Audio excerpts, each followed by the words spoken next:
గౌరవనీయులైన MLA sir గారికి, తర్వాత వేదిక మీద ఉన్న పెద్దలకి, తర్వాత మీడియా సహోదరులకి, అందరికీ నా తోటి కొలీగ్స్కి హృదయపూర్వక నమస్కారం అండి.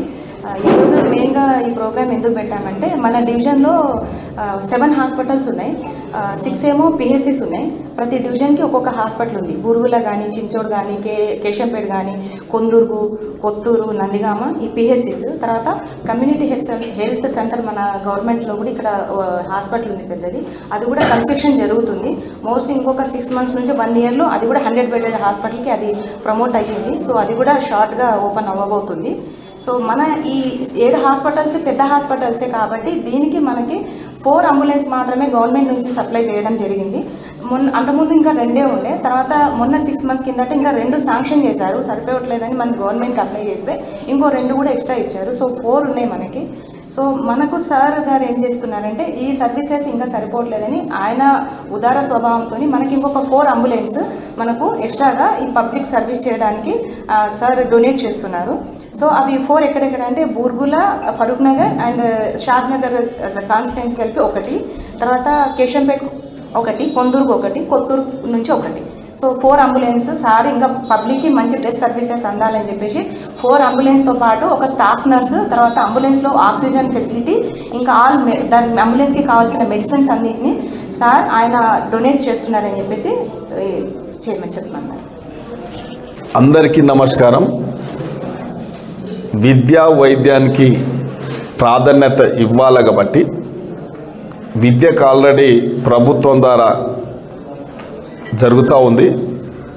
వైద్యంలో కొద్దిగా ఇబ్బందులు ఉన్నందుకు మన షాద్నగర్ కాన్స్టిట్యున్సీకి సంబంధించిన 7 డివిజన్లలో దాదాపు ఓపీ నెలకు అన్ని పిహెచ్సిల అందరితో కలిపి దాదాపు నేను అనుకుంటున్నా బూరుగుల నెలకు 2000 దాదాపు ఓపీ వస్తుంది. చించోడు 3000 దాకా వస్తూ ఉంది. కేశంపేట 2500 దాకా వస్తుంది. కొందూరుకు 2000 దాకా వస్తుంది. కొత్తూరు 2000 దాకా వస్తుంది. నందిగామ 2500 దాకా వస్తూ ఉంది. కమ్యూనిటీ హెల్త్ సెంటర్ షాద్నగర్కు దాదాపు 13,000 చిల్లర వస్తూ ఉంది. కాబట్టి ఇందులో ఇక్కడ అందుబాటులో ఉన్న ట్రీట్మెంట్ కొద్దిగా జరుగుతూ ఉంది. అయినప్పటికీ కొంత రెఫరెన్స్ బయటికి పంపించాల్సి వస్తూ ఉంది. కాబట్టి దానికి తగ్గట్టుగా పేషెంట్లకు తగ్గట్టుగా సౌకర్యం అంబులెన్స్ అందుబాటులో సర్వీస్ ఇవ్వలేకపోతూ ఉన్నాయి. కాబట్టి నా దృష్టికి పలుమార్లు వచ్చినాయి. దాదాపు ప్రతి నెలకు 200-300 మందిని పేషెంట్లను అటు ఇటు పంపవలసి వస్తుంది, సంబంధిత హాస్పిటల్కి పంపవలసి వస్తుంది. కాబట్టి అంబులెన్స్ పూర్తి స్థాయిలో సర్వీస్ ఇవ్వలేకపోతూ ఉన్నారు. కాబట్టి నా దృష్టికి నేను 108 వాళ్ళతో కూడా రివ్యూ పెట్టిన, ఏం రా నాయన మీరు సర్వీస్ ఇస్తలేరని చెప్పడం కూడా అయింది. వాళ్ళ ఇబ్బందులు వాళ్ళు చెప్పారు, డాక్టర్లకు అడిగితే డాక్టర్ల ఇబ్బందులు డాక్టర్లు చెప్పారు. కాబట్టి దీనికి అంతటికీ సొల్యూషన్ ఇప్పుడున్న పరిస్థితుల్లో ప్రతి ఉమ్మడి మండలానికి ఒక అంబులెన్స్ ఏర్పాటు చేస్తే బాగుంటుందని చెప్పి నేను ఒక నిర్ణయం తీసుకోవడం జరిగింది. ఈ యొక్క అంబులెన్స్ దాదాపు ఒక 10 నుంచి 15 లక్షలతో కూడుకున్నది. ఇందులో ఆక్సిజన్ ఉంటుంది, వెంటిలేటర్ ఉంటుంది, డ్రైవర్ ఉంటారు, ఫ్యూయల్ సొంతం మొత్తం కూడా దీన్ని ఆపరేట్ మొత్తం సొంతంగానే చేస్తూ ఉన్నాం. కాబట్టి దీనికి మా సొంత బామ్మర్ది లిమ్స్ హాస్పిటల్ స్పాన్సర్ చేస్తూ ఉన్నాడు దీన్ని. కాబట్టి అంటే ఒక వైద్యానికి పూర్తిగా మనం సహకరించాలి. కాబట్టి ఈ యొక్క సర్వీస్ ఏంటంటే ఎక్కడికి వెళ్ళి ఏ మారుమూల గ్రామం నుంచి కూడా అతనికి వైద్యానికి అందుబాటులో ఉన్న గవర్నమెంట్ హాస్పిటల్కి తీసుకుపోతాడు. గవర్నమెంట్ హాస్పిటల్కి తీసుకుపోయి అక్కడ ప్రాథమిక చికిత్స చేయబడుతుంది. ప్రాథమిక చికిత్స చేయబడిన తర్వాత వీళ్ళ స్థాయిలో ఈ యొక్క మన కమ్యూనిటీ హెల్త్ సెంటర్ల స్థాయిలో ట్రీట్మెంట్ అయితే పర్వాలేదు.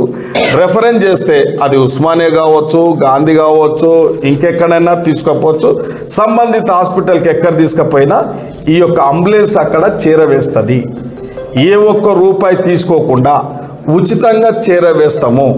ఇప్పుడు అక్కడక్కడ కొన్ని ఇబ్బందులు పడుతూ ఉన్నారు. కాబట్టి దీనికి కొద్దిగా మేము మానవత దృక్పథంతో మంచి వైద్యం అందించాలి, సరి అయిన సమయానికి వైద్యం అందించాలని చెప్పి, ఉదాహరణకు ఒక చిన్న యాక్సిడెంట్ అయితే అతన్ని గంటన్నర లోపల సంబంధిత హాస్పిటల్కు చేర్స్తేనే వారికి సరి అయిన ట్రీట్మెంట్ సరి అయిన టైంలో ట్రీట్మెంట్ చేయబడుతుంది. కాబట్టి ఉదాహరణకు ఒక గుండెపోటు వచ్చింది అనుకున్నాం, సరి అయిన టైంలో కార్డియాలజిస్ట్ దగ్గరికి తీసుకపోతే ఆ మనిషి బతకగలుగుతాడు. కాబట్టి దీని ఉద్దేశం ముఖ్యంగా సరి అయిన టైంకు సరి అయిన డాక్టర్ వద్దకు చేర్చడం, సరి అయిన హాస్పిటల్ చేర్చడమే ఈ యొక్క ముఖ్య ఉద్దేశం.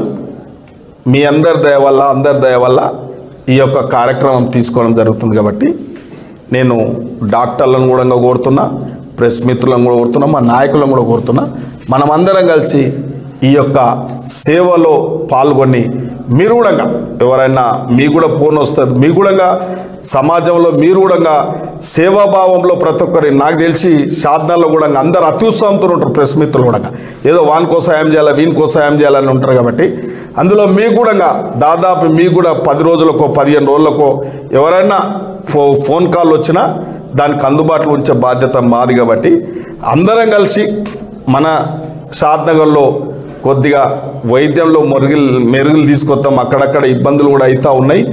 ఒకటే రోజు నేను కూడా వీటిని కంట్రోల్ చేయలేం. కాబట్టి రాను మనం అన్ని కంట్రోల్ చేద్దాం. అందరం కూడా సమాజానికి మంచి పని చేద్దామని చెప్పి ఈ యొక్క సేవా దృక్పథంతోనే ఈ యొక్క అంబులెన్స్లు ఏర్పాటు చేయడం జరుగుతుంది. తప్పకుండా దీన్ని ప్రతి ఒక్క పేద వైద్యులందరూ కూడా దీన్ని సద్వినియోగం చేసుకోవాలని చెప్పి కోరుకుంటూ, మరి ఈ యొక్క అంబులెన్స్లు ప్రొవైడ్ చేస్తున్న మా లిమ్స్ హాస్పిటల్లో కూడా ప్రత్యేకంగా ధన్యవాదాలు. ఏ ఖర్చు లేకుండా మేమే పెడతాము. ప్రభుత్వానికి వ్యవస్థ అంతా మేమే హ్యాండిల్ చేస్తాం. పేషెంట్కి అందుబాటులో ఉంటాం మేము. పేషెంట్కి ఇప్పుడు డాక్టర్ అమ్మ చెప్పింది అవును, మేము సపరేట్ నెంబర్ ఇస్తాం, మేము హ్యాండిల్ చేస్తాం. క్యాంప్ ఆఫీస్ నుంచి కూడా చేస్తుంది. దీని ఉదాహరణకు ఉచితంగా అంబులెన్స్ సర్వీస్ చేస్తాం అంతే. ఇష్టం వాళ్ళ ఇష్టం వెళ్ళొచ్చు. ఇప్పటిలాగా వారు తక్కువ మాట్లాడారు కానీ ఇది చాలా చాలా ఆలోచించి పేదవాళ్ళ అందుబాటులో ఉండే పద్ధతిలో ప్రధానంగా ఈరోజు అనారోగ్యానికి గురవుతున్నటువంటి వాళ్ళు ఎవరంటే ఎస్సీ ఎస్టీ బీసీ మైనారిటీ ఇతర పేదవాళ్ళు. ఇది చాలా ఖర్చుతో కూడుకున్నటువంటివారు. వారి కుటుంబంలో ఇవాళ పెద్ద జబ్బు వస్తే పట్టించుకోకున్నటువంటి పరిస్థితి ఉన్నది. తర్వాత రెండో సమస్య విద్య. వారు ఈ నియోజకవర్గంలో ఒక రోల్ మోడల్గా విద్యా వైద్యాన్ని పెద్ద ఎత్తున దీన్ని ప్రోత్సహించాలి, సహకరించాలి. ఒక రాష్ట్రంలోనే ఒక మోడల్ నియోజకవర్గంగా తీర్చిదిద్దాలనే ఒక ఆశయంతోనే ఇంత పెద్ద సాహసం తీసుకున్నటువంటి నిర్ణయం ఇది.